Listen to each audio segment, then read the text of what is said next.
Ibana watu wengi wakishaachana kwenye mahusiano ya kimapenzi waga wanajitahidi kuweza kumove on, lakini this time around imekuwa tofauti kwa mnyama mkali na mzungumzia Rajabu Abdulkari Siole Kalebo ya KMW kwa maana ya Konde Music Worldwide, mtu mzima Harmonize.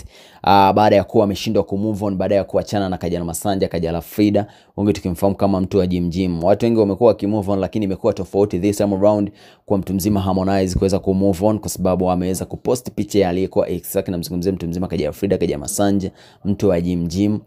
Moja kati ya mtu ambaye ameweza kuzaa na P-Funk Alfred Majani, na mtoto huyo anafahamika kama Paula, ameweza kupost picha yake kupita katika ukurasa wake wa Instagram kwenye Insta Store na kuandika mama sita, na hii inaonyesha the way ambavyo Harmonize ameweza kulimiss penzi la mwanadada Kajala Frida, Kajala Masanja, mtu wa Jim. Najua kwa upande wako mtazamaji wangu una maoni yako, unaona vipi Harmonize, ni vitu gani ambavyo alikuwa kivipata kwa Kajala mpaka this time around ameshindwa kuweza kusahau? I got no more to say, but all I can say, thank you for each and everything. Na sign out your full comment. Don't forget to put your comment in the comment section. Takuwa umetisha like nobody's business. Na sign out. Boom shakala.